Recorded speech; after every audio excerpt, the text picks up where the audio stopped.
വിഴിഞ്ഞം അന്താരാഷ്ട്ര തുറമുഖം വഴിയുള്ള എക്സിം ചരക്ക് നീക്കത്തിന് അടുത്തയാഴ്ച തുടക്കമാകും. നേരിട്ടുള്ള കയറ്റുമതി ഇറക്കുമതി പ്രവർത്തനങ്ങളിലേക്ക് തുറമുഖം മാറുന്നുവെന്നതാണ് സവിശേഷത. ആദ്യഘട്ടത്തിൽ റോഡ് മാർഗമുള്ള ചരക്ക് നീക്കത്തിനായി താൽക്കാലിക റോഡ് സൗകര്യവും തയ്യാറാക്കിയിട്ടുണ്ട്. കേരളത്തിന്റെ കയറ്റുമതി ഇറക്കുമതി മേഖലയിൽ പുതിയ അവസരങ്ങൾക്ക് കൂടിയാണ് വഴി തുറക്കുന്നത്.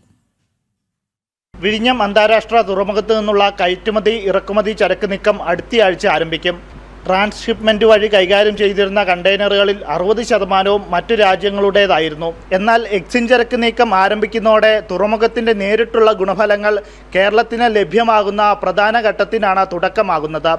ചരക്കു നീക്കം സുഗമമാക്കുന്നതിനായി കസ്റ്റംസ് കമ്മീഷണറേറ്റ് ആവശ്യമായ പബ്ലിക് നോട്ടീസുകൾ പുറപ്പെടുവിച്ചിട്ടുണ്ട്.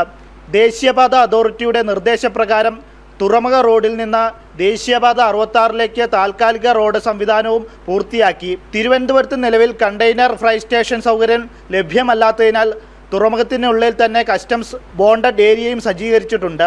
എക്സിം ചരക്ക് നീക്കം ആരംഭിക്കുന്നതോടെ വിഴിഞ്ഞം തുറമുഖത്തിന്റെ വാണിജ്യ പ്രാധാന്യം കൂടുതൽ ശക്തമാകുമെന്നാണ് പ്രതീക്ഷ. കേരളത്തിന്റെ കയറ്റുമതി ഇറക്കുമതി മേഖലയ്ക്കും ഇത് പുതിയ അവസരങ്ങൾക്ക് വഴി തുറക്കും. ജനം, തിരുവനന്തപുരം.